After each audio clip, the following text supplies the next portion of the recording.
Le bâtiment optimisé, une émission coproduite par Radio Imo et Axéo, avec Johanna Zilberstein.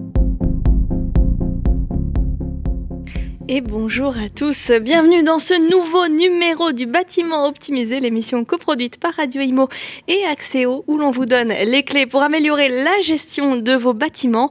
Et nous allons continuer en ce sens, puisqu'aujourd'hui, nous allons parler des travaux dans un bâtiment amianté, comment mieux maîtriser et surtout sécuriser son sujet. Et pour en parler, notre expert Axéo, Maëlik Frémont-Noton, aujourd'hui, bonjour. Bonjour. Vous êtes directeur métier amiante pour Axéo, donc on rappelle qu'Axéo est un bureau d'études en bâtiment spécialisé notamment dans la remédiation amiante et dans l'optimisation des travaux liés à cette amiante.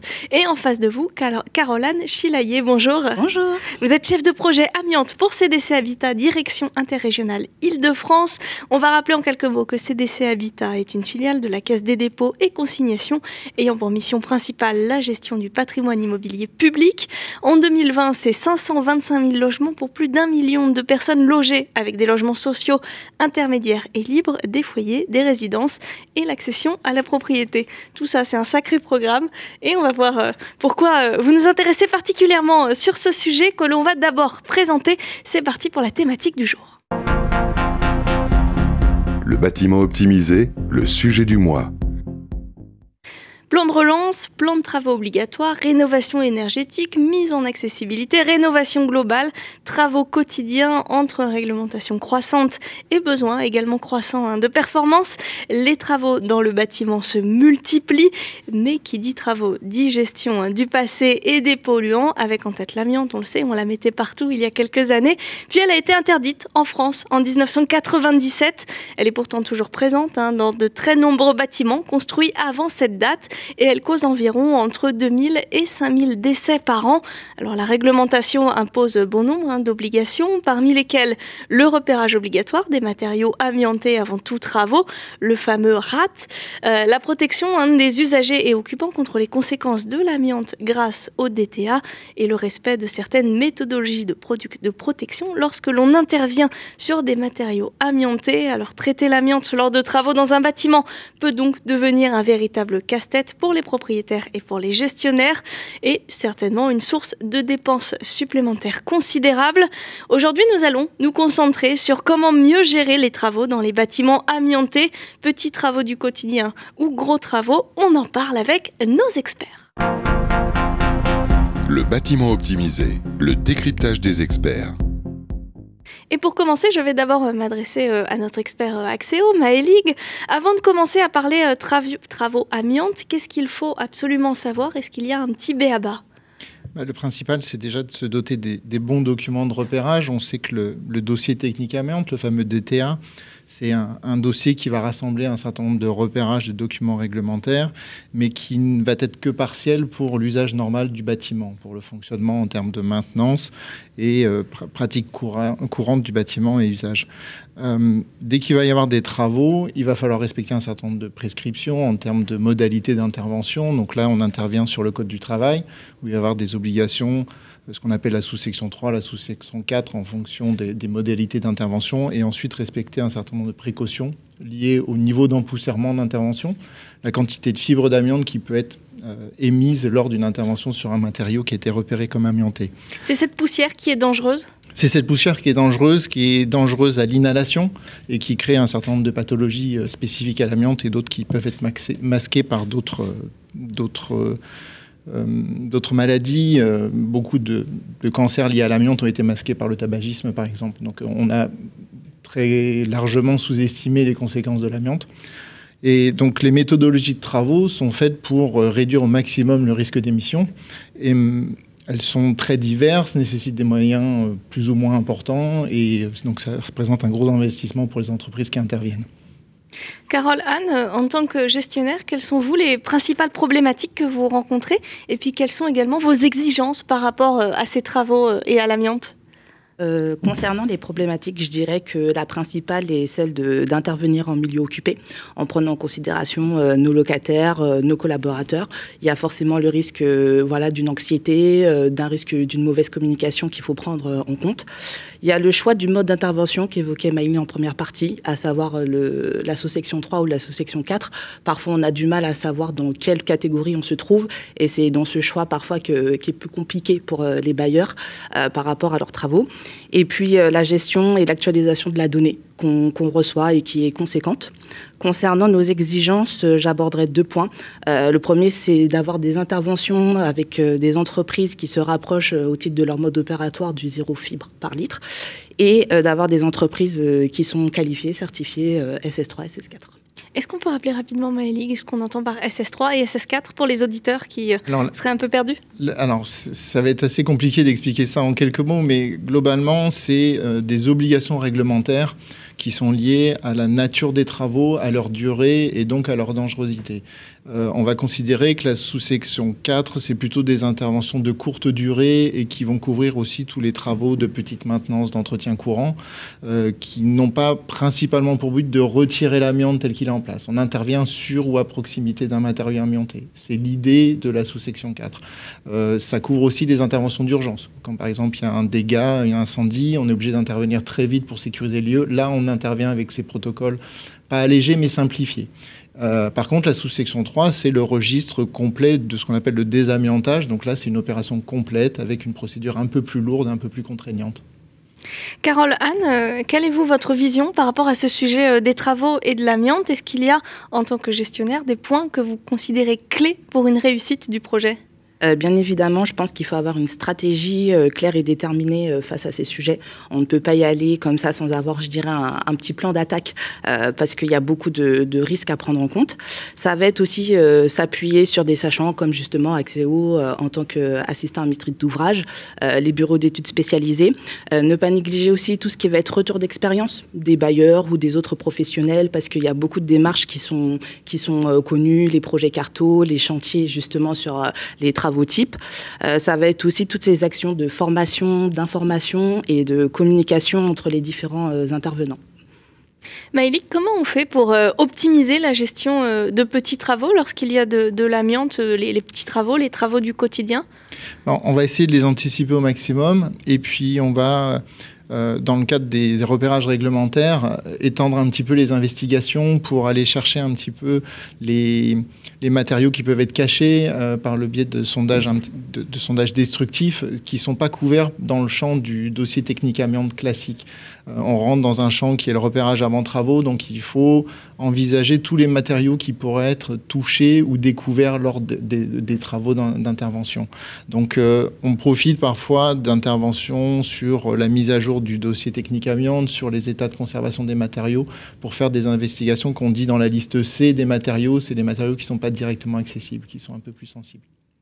Carole Anne, comment vous faites, vous, sur le terrain pour optimiser la gestion de ces petits travaux? Ça va passer en partie par la mise en place de marchés qui ont un cadre strict, un cahier des charges qui est lié donc aux interventions amiantes avec des bords de prix unitaires, c'est-à-dire qu'on va mettre des prestations et qu'en face on va mettre des prix pour lesquels parfois on inclura déjà la plus-value du risque amiante. Par exemple, pour tout ce qui est prestations d'électricité, on sait que la plus-value amiante elle est moindre, donc on va l'inclure directement dans un forfait global pour lesquels donc ces entreprises elles vont intervenir donc on disait tout à l'heure en sous-section 4.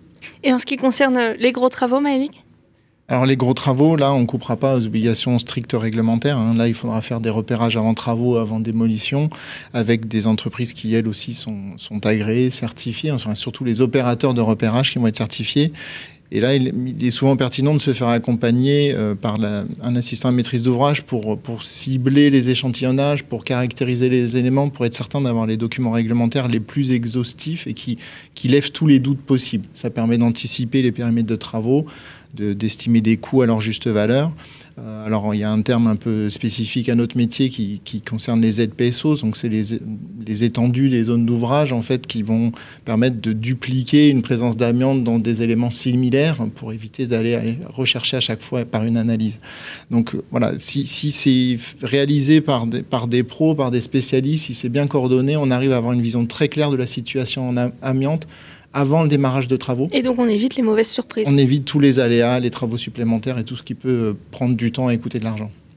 Carole-Anne, ces gros travaux en fait, pour vous concrètement, comment ça se traduit, comment on les optimise ? C'est de dire dans un premier temps quels travaux je veux faire, dans quel cadre je veux les mettre en place, avoir vraiment une liste exhaustive de ce que je veux faire et qu'elle soit écrite de manière claire et précise. C'est ne pas négliger les phases préparatoires, se faire accompagner donc d'assistants à maîtrise d'ouvrage et des diagnostiqueurs, bien les initier dès les phases préalables pour qu'ils sachent comment nous on veut mener le projet et comment eux ils peuvent nous aider dans toutes ces parties. Ça va être effectivement ce qu'évoquait Maëline par rapport aux zones de similitude d'ouvrage, savoir celles qui sont bien positives et négatives et travailler sur les zones où il y a de l'hétérogénéité, parce que c'est là souvent qu'on a des surprises, et bien cadrer donc son cahier des charges pour déterminer l'intervention par la suite pour les entreprises. Alors on voit bien ce que ça peut représenter. Est-ce que Maëlie, vous auriez un cas concret à présenter à nos auditeurs ? On parlait de la nécessité de faire intervenir des entreprises spécialisées, mais par le biais du repérage et leur précision, on arrive à adapter le mode opératoire. Plus le mode opératoire est faible en émission de fibres, moins les moyens de protection sont importants et les coûts sont donc diminués. Donc on a quelques exemples, mais un exemple qui me semble assez parlant sur la nécessité de préciser les repérages amiante, c'est qu'on avait un diagnostic sur un opérateur de transport en commun qui préconisait le retrait d'un calorifugage qui était détecté comme amianté. Dans la réglementation, un calorifugage amianté, c'est un matériau de la liste A, c'est un process de traitement, ce qu'on appelle en niveau 3, donc c'est les plus émissifs en poussière d'amiante, et donc ça nécessite des confinements lourds et des grosses opérations assez coûteuses. On se retrouve avec des devis avoisinant les 450 000 € pour une opération qui nécessite l'évacuation des locaux, un confinement strict. En creusant un petit peu les investigations, on a pu détecter que c'est finalement pas le calorifugage en lui-même qui était amianté, mais son enveloppe bitumineuse qui était autour. Et ça, dans ce cas-là, on change de catégorie de liste de matériaux, on change le risque d'émissivité et les protocoles d'opération. Ce qui fait qu'on réduit les contraintes de confinement, les coûts de travaux, et on arrive globalement à des opérations qui sont inférieures à 100 000 €. Donc on réduit considérablement les contraintes et surtout on n'a pas été obligé de faire évacuer la zone de travaux, on a pu travailler en site occupé. Et donc il y a effectivement moins de pertes pour le gestionnaire et pour l'occupant. Carole-Anne, un petit cas concret à partager avec nous ? Bien sûr. Donc, récemment, nous avons eu une petite opération de retrait de plaques fibrociment donc, en gaine technique. Donc, comme on l'évoquait tout à l'heure, c'est un retrait. Donc, on était parti sur une catégorie de travaux qui rentre dans la case de la sous-section 3 qui a trait donc, à ces opérations de retrait. Donc, en prenant en compte l'ensemble des intervenants pour cette opération, on était aux alentours de 50 000 € pour ce type de travaux. En deuxième partie, on devait faire la même opération, sauf que cette fois-ci, on a été accompagné donc d'un AMO et on a vu que en passant par donc un mode opératoire où l'émission de fibres était contrôlée et que l'intervention pourrait se faire en sous-section 4 et ça a divisé le prix de l'opération par 2. Donc il y a quand même la nécessité de prendre en compte le fait que par catégorie d'opération, il y a quand même la possibilité d'intervenir soit en petits travaux, soit en très gros travaux. Donc sous-entendu SS3 ou SS4. Et on voit bien encore la nécessité de se faire accompagner par quelqu'un qui sait et qui maîtrise le sujet. Avant qu'on passe aux questions des auditeurs, Maëlie, est-ce que vous avez un dernier petit conseil à donner aux gestionnaires qui seraient concernés par ce sujet du travaux et de l'amiante ? On peut leur conseiller aussi de synthétiser l'aspect documentaire, d'avoir un outil de gestion globale qui va permettre de centraliser tous les documents au même endroit pour faciliter la diffusion et la communication, puisque le gestionnaire, il doit communiquer auprès de ses usagers et auprès de ses entreprises d'intervention le risque amiante et par le biais des différents documents dont on a parlé. Donc c'est intéressant d'avoir un logiciel, une synthèse documentaire. Donc il y a différents outils qui existent. On a un outil maison qui s'appelle Pandora qui permet de synthétiser ça, mais il y a d'autres outils sur le marché qui permettent d'avoir une vision et avec les outils informatiques, la gestion de la data est de plus en plus simple quand même. Merci Maëlik, vous restez bien avec nous, Caroline également. On va répondre maintenant aux questions que se posent nos auditeurs. Le bâtiment optimisé, Axéo vous répond. Et on prend une première question qui nous dit « Je cherche à investir, comment évaluer la problématique amiante en amont ?» Maëlik. Alors l'idée, c'est de pouvoir faire une étude spécifique avant investissement, de réussir à déterminer le risque amiante, déterminer son coût et en fonction du projet qu'on veut mener, sans forcément avoir les clés du bâtiment qu'on va acheter. Parce que pour pouvoir faire les prélèvements réglementaires, il faut avoir les clés et on n'est pas encore propriétaire.